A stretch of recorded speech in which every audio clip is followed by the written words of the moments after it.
Are you Zakarian Wagner? No. And Mr. Wagner, in cause number 24, DCCR 0912, is on probation for tampering or fabricating physical evidence with intent to impair. Was placed on probation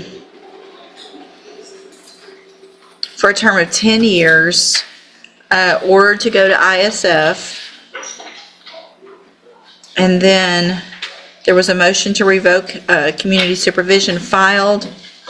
We were here previously. Pleas of true were entered in counts 1 through 7. Actually, Judge, Is that not correct? That's not what my notes reflect. I believe. Let me pull up my actual. Yes, he pled not true to 1 and 2. And 6 was abandoned. 6 was abandoned, and true to the remaining counts. Does the state have evidence with regard to those new offenses? No, Judge.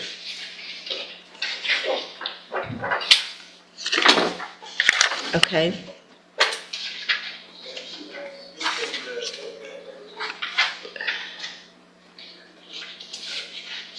Hold on, let me pull it up.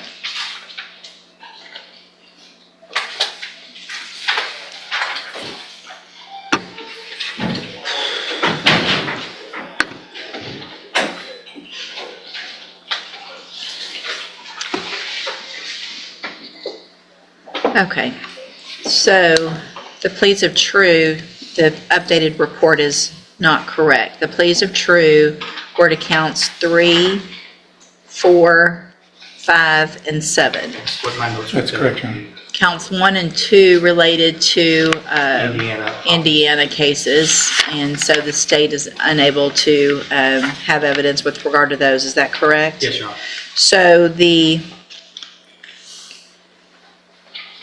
counts 3 was a void association with anyone previously convicted of a crime. Count 4 was not to leave the state of Texas without prior approval.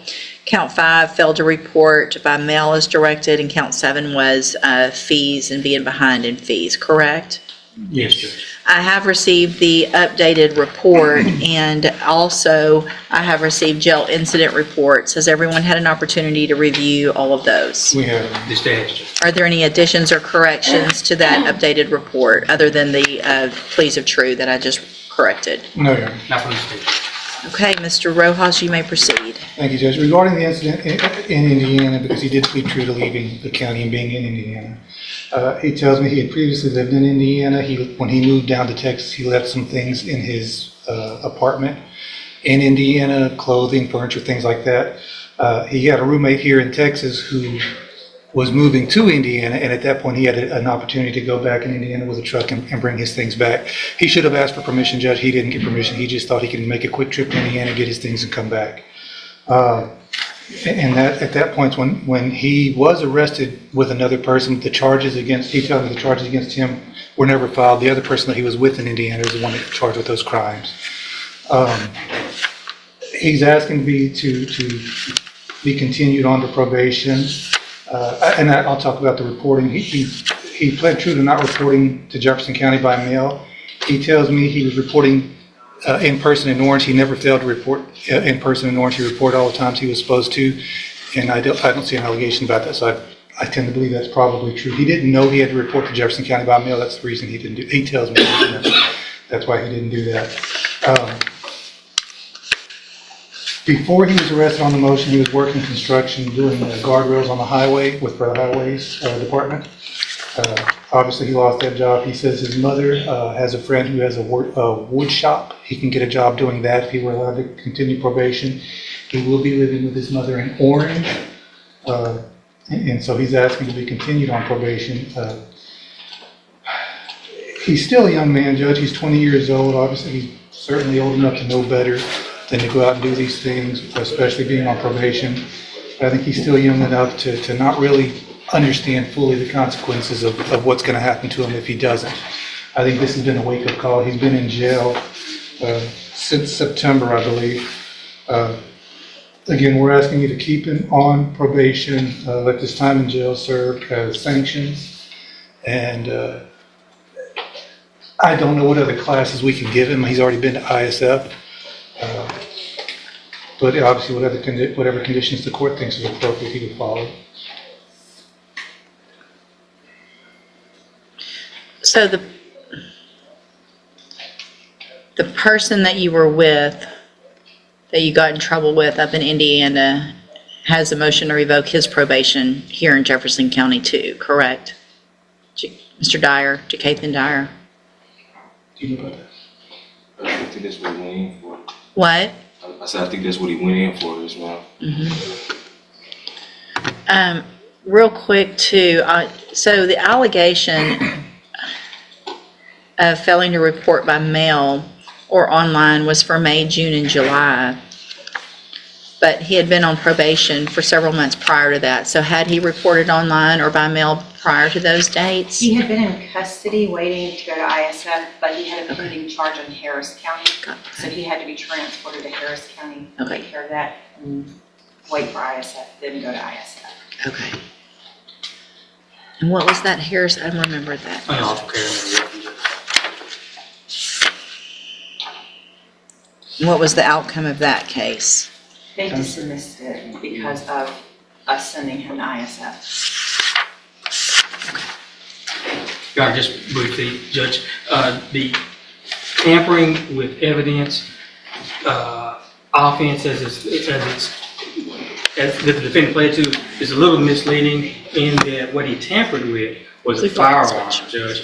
When law enforcement encountered this defendant, he had one weapon that they initially discovered, if I recall correctly, and then when they put him in the back of a patrol unit, the patrol car video captures him essentially while handcuffed, dumping another weapon.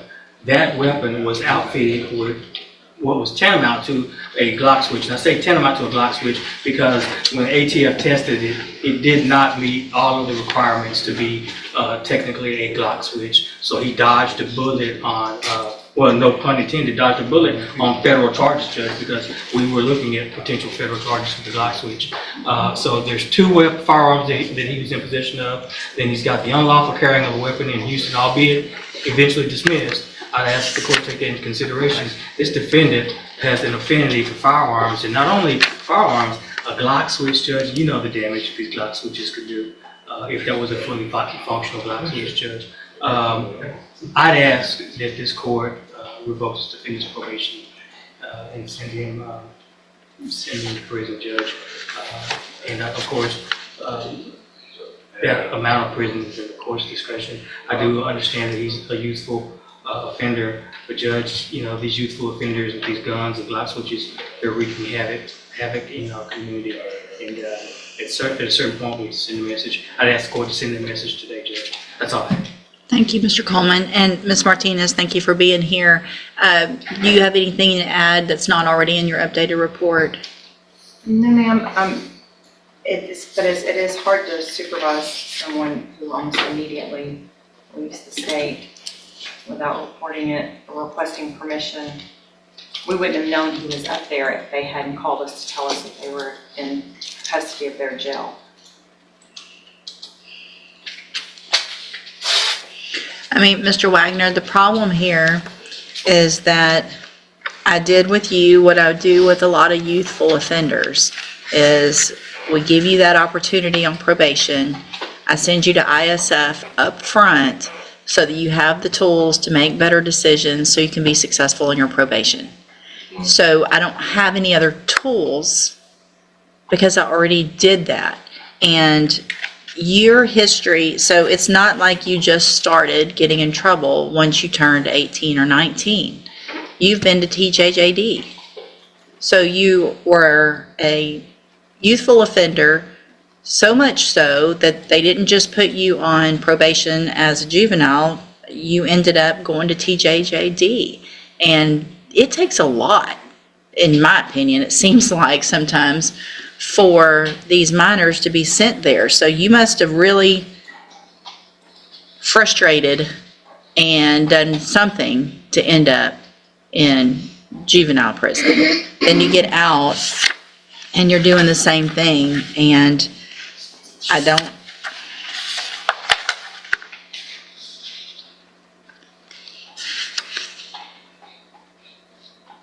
So you went to ISF.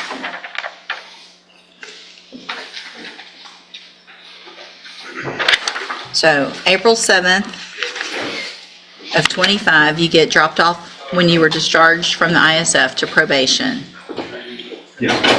Placed on a mail-in caseload, courtesy supervision was accepted by Orange on May 21st. 2 months later, you're in Indiana in jail in Indiana with someone who's also in trouble in Jefferson County that probably wasn't supposed to be or didn't have permission to be in Indiana either, I'm guessing.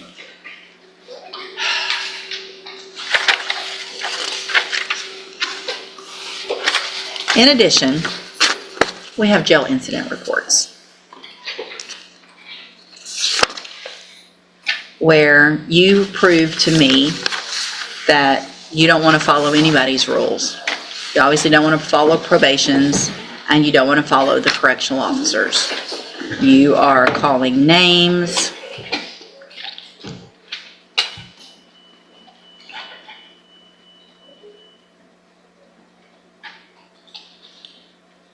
I can't even say the words. You're going to slap the F out of the correctional officer. That's great. You're going to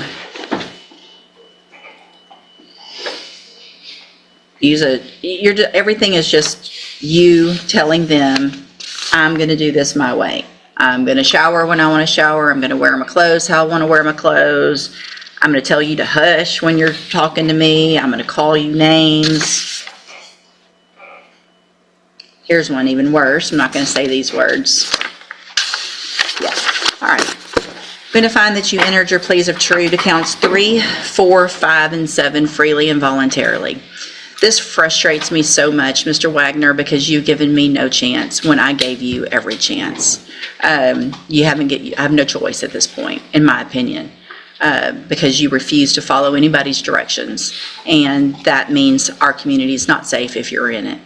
I'm going to find those counts true, find sufficient evidence to find you guilty, and at this time find you guilty of tampering or fabricating physical evidence. Sentence you to a term of 6 years in the Institutional Division of the Texas Department of Corrections. You do receive credit on that sentence for any time that you've been in custody that the law gives you the right to receive. You're going to be handed a trial court certification that shows this was not a plea agreement. You can talk to your attorney about any possible rights to appeal. I need y'all to sign that, and then you'll get your copy. Also, I'm handing you a written admonishment regarding your ineligibility. Go ahead and then I'll read this.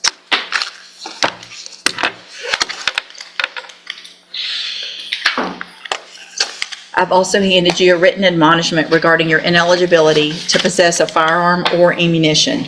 Because of the judgment entered against you, you're ineligible under Texas law to possess a firearm or ammunition. Possession of a firearm or ammunition could lead to charges against you. Firearm is a legal term, and you should read the written admonishment I provide you to see what devices qualify as a firearm. If you have questions about the laws that make you ineligible to possess a firearm or ammunition, or about how long that lasts, you can talk with Mr. Rojas. You are still young. You can make the best of the time that you've got and get out and do better, or you can get out and do worse and be right back in here. So I hope you take advantage of doing better with your